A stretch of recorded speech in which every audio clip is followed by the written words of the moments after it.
Hello दोस्तों, स्वागत है आप सभी का स्टाइलो मैथ क्लासेस में। दोस्तों इस वीडियो में हम एक्सरसाइज 3.5 के क्वेश्चंस को डिस्कस करेंगे, यानी एक्सरसाइज 3.5 के क्वेश्चंस को सॉल्व करेंगे। तो इस एक्सरसाइज को शुरू करने से पहले इसकी बेसिक कॉन्सेप्ट को समझेंगे।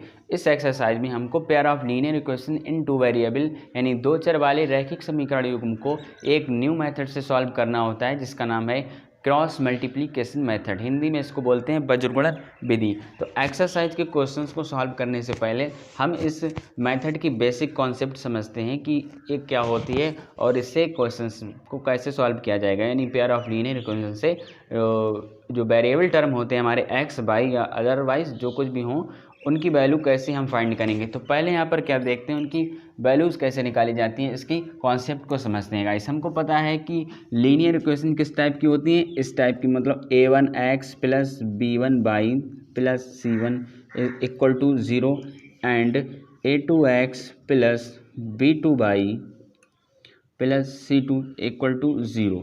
यहाँ पर हमारे पास ये दो लीनियर इक्वेशन हैं एक्स और वाई की फॉर्म में, यानी एक्स और वाई के रूप में हैं। तब हम इससे एक्स और वाई की वैल्यू कैसे फाइंड करेंगे। इससे पहले भी जितनी इक्वेशंस थी वहाँ पर सब्स्टिट्यूटिंग मेथड से पहले सॉल्व किया था, यानी प्रतिस्थापन विधि से। फिर उसके बाद एलिमिनेशन मेथड यानी विलोपन विधि से सॉल्व किया था। अब कौन सा मेथड है यहाँ पर, वज्रगुणन विधि से। वज्रगुणन विधि क्या होती है, देखिए वज्र गुणा, यानी वज्र का मतलब होता है तिरछी गुणा, हम यहाँ पर तिरछी गुणा करते हैं। तो अब बात ये आती है कि तिरछी गुणा कैसे करेंगे, किसकी करेंगे। तिरछी गुणा करते हैं यहाँ पर एक्स और वाई के कोफिशिएंट की। तो यहाँ पर पहले हमको दो जो इक्वेशंस होती हैं उनको इस फॉर्म में हमारी दो इक्वेशंस दी होंगी, यानी a1x plus b1y plus c1 equal to 0 and a2x plus b2y plus c2 equal to 0। और इक्वेशन से हम कैसे निकालेंगे, हमको x और a1 b1 और c1 a2 b2 और c2 की वैल्यू फाइंड करना होती है। तो उसका रूल क्या होता है, इसका लॉजिक क्या है, देखिए x सबसे पहले हम लिखते हैं x बटे की लाइन एक, फिर इक्वल टू, फिर माइनस y, फिर एक बटे की लाइन, फिर 1, फिर बटे की लाइन। देखिए x के बटे में क्या क्या आना है। यहाँ पर मैं इक्वेशंस को इस तरह से लिखता हूँ, कुछ ऊपर नीचे करके a1x plus b1y plus c1 equal to 0, इसके जस्ट नीचे दूसरी वाले को plus b2y plus c2 equal to 0। तो यहाँ पर हमको क्या करना है, क्रॉस मल्टीप्लाई करना है, क्रॉस मल्टीप्लाई। और क्रॉस मल्टीप्लाई इस टाइप से करना है हमको। जो फर्स्ट स्टेप जाएगा वो हमारा ये रहेगा और सेकंड स्टेप हमारा ये रहेगा, ठीक है। यानी पहले हमको यहाँ से यहाँ के लिए गुणा करना है, मल्टीप्लाई करना है, फिर ऊपर से नीचे के लिए। तो जैसे x के अपान में क्या क्या आएगा, एक्स वाई और 1 के अपान में इनके x के जो कोफिशिएंट यानी जो कांस्टेंट टर्म है, यहाँ पर कोफिशिएंट हैं a1 b1 c1 और a2 b2 c2, यही आना है। ये कैसे आएंगे, किसकी किससे मल्टीप्लाई होगी। तो यहाँ पर देखिए x है, यहाँ पर क्या है x है, तो इसके नीचे x का कोफिशिएंट नहीं आएगा, इसके नीचे आएगा y का और कांस्टेंट टर्म c1, y का आएगा और c1। यानी जिस वेरिएबल के नीचे x है तो x के नीचे x वाला नहीं आएगा, y के नीचे y वाला नहीं आएगा।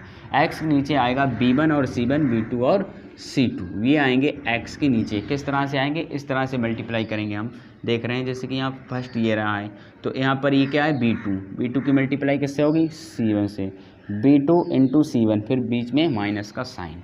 फिर दूसरा स्टेप क्या रहता है, दूसरा स्टेप हमारा यहाँ से यहाँ है, यहाँ से यहाँ। अभी हमने यहाँ से यहाँ मल्टीप्लाई की, अब यहाँ से यहाँ, यहाँ पर क्या है b1 और c2, माइनस b1 और c2, ये इसके अपान में आएगा। इसी तरह y के अपान में क्या आना है, y के अपान में इसका कोफिशिएंट नहीं आएगा, y के कोफिशिएंट क्या है b1, तो y के अपान में b1 ना ही b1 आएगा ना ही b2, क्या आएगा a1 और c1। तो यहाँ पर देखिए a1 c1 a2 c2 ये आना है। मल्टीप्लाई कैसे होना है, इस स्टेप से होना है, a1 और c2 सबसे पहले, नहीं सॉरी, इस स्टेप से होती है। पहला स्टेप ये होता है, यानी सेकंड वाली इक्वेशन से फर्स्ट वाली इक्वेशन के कोफिशिएंट से a2 c1 माइनस, फिर सेकंड स्टेप होता है ये वाला, ये क्या है a1 और c2। इसी तरह से ये कांस्टेंट टर्म है, कांस्टेंट टर्म c1 c2 है, तो यहाँ पर c1 c2 नहीं आएगा, क्या आएगा a1 और b1। इस तरह से मल्टीप्लाई करेंगे, पहले a2 की b1 से, a2 b1 minus a1 b2, इस तरह से हमको निकालना है। ये एक फार्मूला हमारे पास निकल करके आता है कि पेयर ऑफ लीनियर इक्वेशन को हम क्रॉस मल्टीप्लिकेशन मेथड से कैसे सॉल्व करेंगे। ये बड़ा लंबा लग रहा है आपको, देखने में ऐसा लग रहा है, लेकिन ये बहुत ही इजी है। वो कैसे, किसी भी इक्वेशंस को हम कैसे सॉल्व करेंगे। देखिए x अपॉन में क्या आएगा, x के कोफिशिएंट को हम लिखते हैं a1 और a2 से, a1 और a2 से। तो इसके अपॉन में a1 a2 नहीं आएगा, क्या आएगा, b और c आएगा, b2 और c2, b1 c2 ये आते हैं। तो कैसे यहाँ पर याद रखेंगे कि यहाँ पर होता क्या है, मल्टीप्लाई इस तरह से होती है, मल्टीप्लाई इस तरह से, यानी सेकेंड वाली इक्वेशन से होती है फर्स्ट वाली इक्वेशन में, इस तरह से होती है। पहला स्टेप नीचे से ऊपर की तरफ, ये इसको अपने दिमाग में बिठा के रखना है, इसको अपने दिमाग में बिठा के रखना है कि सेकंड नीचे से ऊपर के लिए मल्टीप्लाई होती है, यानी नीचे सेकंड इक्वेशन होती है, ऊपर फर्स्ट इक्वेशन। तो सेकंड इक्वेशन के जो कोफिशिएंट होते हैं उन्हें हम a2 b2 c2 लिखते हैं, a2 b2 c2। तो यहाँ पर क्या लिखेंगे, x है, तो x के अपॉन में क्या आएगा, x अपॉन में a वाले कोफिशिएंट नहीं आएंगे, सिर्फ b और c वाले आएंगे। और नीचे सबसे पहले क्या आता है, b2, नीचे से ऊपर के लिए होती है सेकंड इक्वेशन में b2, तो यहाँ लिखेंगे b2 और bc आना है, जब b2 है तब c1 होगा। फिर आगे माइनस का चिन्ह लगा करके, माइनस का साइन दे करके क्या कर देंगे, इसका जस्ट उल्टा, यहाँ पर b2 है तो यहाँ b1, यहाँ c1, यहाँ c2। इसी तरह से बाय पे आ जाइए, बाय में यहाँ माइनस लग जाता है, ठीक है। अपॉन में क्या आ जाएगा, देखिए इसके बाई का कांस्टेंट कोफिशिएंट होता है b1 और b2, तो b1 b2 नहीं आएगा, सिर्फ a आएगा और c आएगा, a और c आएगा। और मल्टीप्लाई होती है सेकेंड इक्वेशन के कोफिशिएंट से, सेकेंड इक्वेशन का कोफिशिएंट क्या होगा, पहला वाला a2 और क्या आता है c, तो यहाँ लिख लेंगे a2 c1। आगे इसी तरह से इसका उल्टा कर देंगे, माइनस का सिंबल लगा के a1 और c2। इसी तरह से यहाँ पर कांस्टेंट टर्म नहीं आएगा, c1 और c2, a और b आएगा, a और b। पहले सेकेंड इक्वेशन के कोफिशिएंट होता है a2, तो यहाँ पर a2 b1 minus a1 b2, just इसका उल्टा कर देना है, इतनी बात ध्यान रखना है। तो किसी भी क्वेश्चंस को हम कैसे सॉल्व करेंगे, पहले इस तरह, इससे हम क्या कंक्लूड करते हैं, इससे ये कंक्लूड करते हैं कि कोई भी पेयर ऑफ लीनियर इक्वेशन होगा, सबसे पहले हम a1 b1 c1 a2 b2 c2 की वैल्यू फाइंड करेंगे। कैसे, उस इक्वेशंस की इन वाली इक्वेशन से कंपेयर करवाएंगे, यानी जो मेन फॉर्म में इक्वेशंस होती हैं कंपेयर करा के ये वाला फार्मूला लिखना है, इस फार्मूले में वैल्यू रख देना है, एक्स बाई की वैल्यू बहुत सिंप्लीफाई निकल जाएंगी। तो चलिए हम एक्सरसाइज का एक क्वेश्चन उठा करके इसको सॉल्व करते हैं। चलिए फ्रेंड, तो एक्सरसाइज का पहला क्वेश्चन देखते हैं। पहला क्वेश्चन ये है कि निम्न रैखिक समीकरणों के युग्म में से किसका एक अद्वितीय हल है, किसका कोई हल नहीं है, या किसके अपरिमित रूप से अनेक हल हैं। अद्वितीय हल की स्थिति में उसे वज्रगुणन विधि से ज्ञात कीजिए। दोस्तों होता क्या है कि हमारे पास दो लीनियर इक्वेशन जब होती हैं, दो रैखिक समीकरण होती हैं, तो तीन चांसेस होते हैं कि या तो उनमें वेरिएबल जो टर्म होते हैं हमारे एक्स बाई, उनका सिर्फ एक ही एक रियल वैल्यू होती है जिसे हम कहते हैं अद्वितीय हल, ठीक है। एक क्या होता है कि उनका कोई रियल मान नहीं होता है, यानी इक्वेशन दोनों साइड से जब एक्स बाई की वैल्यू निकालते हैं दोनों साइड से ख़त्म हो जाती है, ठीक है, यानी दोनों साइड में इक्वल टू 0 आ जाता है। तब ऐसे में होती है रेखाएं कैसी होती हैं, समांतर होती है, यानी रैखिक समीकरण युग्म होता है समांतर, तब कोई हल नहीं होता है। एक का कंडीशन भी हो सकती है कि अपरिमित रूप से अनेक हल हो सकते हैं, यानी एक्स की डिफरेंट वैल्यू के लिए बाई की डिफरेंट वैल्यू निकलती जाएंगी, ठीक है गाइस। तो ये तीन कंडीशन होती हैं। तो यहाँ पर हमको बोला गया है कि यदि, यानी अगर एक ओनली वन सॉल्यूशन हो, यानी अद्वितीय हल हो, यानी एक्स और वाई का कोई एक एक मान हो, तब उस कंडीशन में हमको इनकी एक्स और वाई की वैल्यू निकाल कर दिखानी है क्रॉस मल्टीप्लिकेशन मेथड से। तो पहला क्वेश्चन ये है, आई होप कि आप समझ गए होंगे। पहले क्वेश्चन के यहाँ पर मैंने दो पार्ट लिखे हैं, यहाँ पर दोनों पार्ट को सॉल्व करते हैं, बड़ी ध्यान से समझिएगा। देखिए जैसे कि पहला पार्ट ही ले लेते हैं, पहले पार्ट को सॉल्व करते हैं। पहले पार्ट का सॉल्यूशन ये होता है, देखिए x minus 3y minus 3 equal to 0 and 3x minus 9y minus 2 equal to 0। हमको वैल्यू निकालने के लिए क्या चाहिए होते हैं, a1 b1 और c1 की वैल्यू सबसे पहले निकालना होता है। तो यहाँ पर इनकी कंपेयर कर देंगे हम कौन सी वाली इक्वेशन से, जो इनकी मेन फॉर्म होती है a1x plus b1y plus c1 equal to 0 and a2x plus b2y plus c2 equal to 0। Compare करेंगे तो यहाँ पर देखिए a1 की वैल्यू क्या आ जाएगी, a1 की वैल्यू आ जाएगी 1, x का कोफिशिएंट 1, b1 की वैल्यू -3, y का कोफिशिएंट, c1 की वैल्यू यहाँ पर सिंगल टर्म यानी कांस्टेंट टर्म है -3। आगे देखिए इसी सिमिलरली a2 3 आ जाएगा, b2 आ जाएगा -9 और c2 आ जाएगा -2। ठीक है, ये a1 b1 और c2 की वैल्यू फाइंड हो गई हैं। अब हमको क्या बताना है, सबसे पहले अगर अद्वितीय हल होगा यानी only one solution of x and y, तब क्या करना है, क्रॉस मल्टीप्लिकेशन मेथड से x y की वैल्यू निकालना है। तो पहले ये फाइंड करेंगे कि ये इनका अद्वितीय हल है कि नहीं है। वो कैसे होता है, जब दो रैखिक समीकरण आपस में इंटरसेक्ट करते हैं यानी प्रतिच्छेदन करते हैं, जिनको बोलते हैं जब रेखाएं प्रतिच्छेदन करती हैं। प्रतिच्छेदन करने के लिए क्या होता है, a1/a2 is not equal to b1/b2, यानी a1/a2 a1/a2 b1/b2 के बराबर नहीं होते हैं। तो पहले a1/a2 निकाल लेते हैं। यहाँ से क्या निकालेंगे, a1/a2। देखिए a1/a2 क्या आता है, यहाँ पर a1 की वैल्यू 1 है और a2 की वैल्यू 3 है। ठीक है, अब b1/b2 निकालते हैं। b1 के वैल्यू -3 है और b2 की वैल्यू -9 है। माइनस से माइनस कैंसिल हो जाएगा, 3 1 या 3, 3 3 या 9। तो b1/b2 आया है 1/3, b1/b2 1/3 आया है। चूँकि यहाँ पर क्या देखेंगे, हम क्या लिखेंगे कि a1/a2 equal to b1/b2, a1/a2 b1/b2 के इक्वल है। और होना क्या नहीं चाहिए, अद्वितीय हल के लिए इक्वल नहीं होना चाहिए। जब ये इक्वल होता है तब इक्वेशन का कोई सॉल्यूशन नहीं होता है, तब यहाँ पर आप क्रॉस मल्टीप्लिकेशन मेथड नहीं लगाना है, यहाँ पर ही हमारा क्वेश्चन सॉल्व हो जाएगा। यहाँ पर क्या लिख देंगे, अतः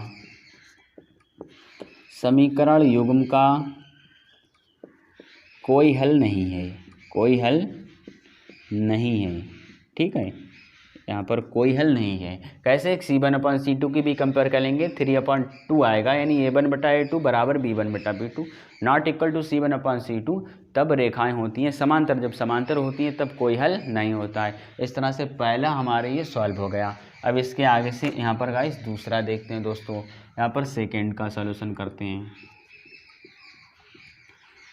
सेकेंड में क्या लिखेंगे, पहले हम 2x + y, ये 5 को इस साइड में ले आएंगे माइनस, क्योंकि जब हम जिन इक्वेशन से कंपेयर कराते हैं उनके सारे टर्म बराबर के एक साइड में होते हैं। इसी तरह से यहाँ पर देखिए 3x + 2y - 8 = 0। अब इनकी कंपेयर करके सबसे पहले a1 b1 c1 और a2 b2 c2 की वैल्यू निकाल लेंगे। ठीक है गाइस, c1 = 0 है, a2x + b2y + c2 = 0। a1 की वैल्यू यहाँ से क्या आएगी, देखिए a1 की वैल्यू आ जाएगी 2, a1 x का कोफिशिएंट और b1 y का कोफिशिएंट 1, c1 कांस्टेंट टर्म होता है -5 यहाँ पर है। ठीक है, आगे देखिए a2 की वैल्यू 3, b2 की वैल्यू 2, c2 की वैल्यू -8। ये वैल्यूज फाइंड हो गई। अब पहले क्या चेक करना है कि अद्वितीय हल है इनका नहीं है, यानी इंटरसेक्ट करती है या नहीं करती है। तब क्या निकालेंगे, a1/a2, a1/a2 यानी a1 2 है और a2 की वैल्यू यहाँ पर है 3, 2/3। चलिए आगे देखते हैं। b1/b2 का आता है, इसके बराबर नहीं आता है, b1 1 है और b2 है 2।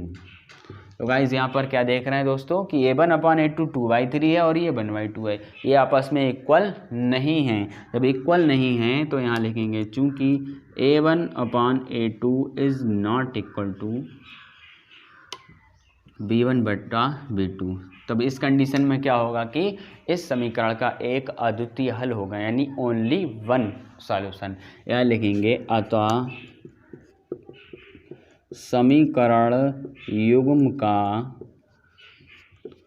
एक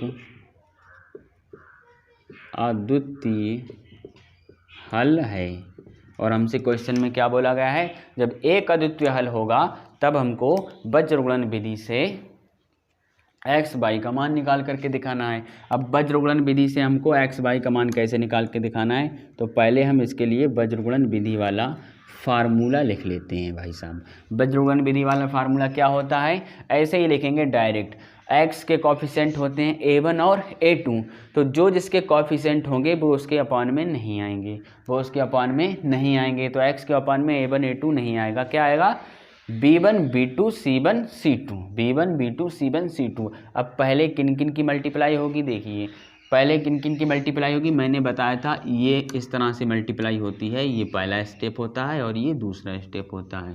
समझ रहे हैं बात। पहला स्टेप में क्या होता है कि दूसरी वाली इक्वेशन के कोफिशिएंट से गुणा होती है, तो सबसे पहले जो लिखा जाएगा वो 2 वाला लिखा जाएगा। तो यहाँ पर a तो आना नहीं है, क्या आना है, यहाँ पर आना है b, क्या आना है b। देखिए b2, जब इनकी हम मल्टीप्लाई करेंगे क्या आ जाएगा, ये नीचे लिखे होंगे तो आ जाएगा b2 c1। आगे जस्ट इसका उल्टा कर दीजिए, यहाँ पर लिख देंगे हम b1 और c2, b1 और c2। बाई है, बाई में b नहीं होगा, बाई में b, क्योंकि b बाई का कोफिशिएंट है, क्या होगा a और c। पहले क्या आता है, a आता है इनमें, तो यहाँ आ जाएगा सबसे पहले a2 c1 माइनस यहाँ c2 a2 a1 लिख लेते हैं, यहाँ पर a1 c2, a1 c2। Constant term में क्या नहीं होगा, c नहीं होगा, a और b होगा। तो पहले आएगा a2, बाद में b1 माइनस फिर a1 b2। ये इसका फार्मूला है। पहले लिखेंगे 2 वाला, फिर c1 वाला, फिर 2 वाला 1 वाला, बाद में माइनस का सिंबल लगा करके उल्टा कर देंगे। ये इसका फार्मूला हो गया यहाँ तक। अब क्या करना है, इसमें a b c की वैल्यू पुट करना है। देखिए x अपॉन b2 की वैल्यू क्या है, यहाँ पर निकाल के रखी थी मैंने 2, ठीक है। इनके बीच में मल्टीप्लाई का चिन्ह लगा देते हैं, मल्टीप्लाई ही हो रही है इनकी, ठीक है। c1 की वैल्यू देखिए यहाँ पर -5 है, वेरी गुड, आगे माइनस का सिंबल भी लगा दिया है। b1 की वैल्यू क्या है, 1 है, यहाँ से देखिए। और c2 की वैल्यू यहाँ देखेंगे हम -8 है। इतना हो गया, आगे बढ़ जाते हैं -22 अपॉन में a2 c1, a2 है 3 और c1 है -5, माइनस a1 है 2 और c2 -8 ही रहा, equal to 1 upon a2 b1, a2 2 है, सॉरी a2 3 है, a2 3 है और b1 है 1, माइनस a1 2 है और b2 है 2। अब इसको सॉल्व कर लेते हैं। अपॉन में आ जाएगा x के अपॉन में 2 5 जा माइनस का 10 और 8 1 जा 8 हो जाएगा प्लस का, दोनों माइनस के हैं, ठीक है। -22 अपॉन 3 5 जा माइनस का 15 और 2 8 जा प्लस का 16। आगे देखिए 1 अपॉन 3 1 जा 3 माइनस 2 2 जा 4। इसके आगे यहाँ से इसको सॉल्व करते हैं। देखिए इसके आगे इसको यहाँ से देखते हैं। देखिए x अपॉन आ जाएगा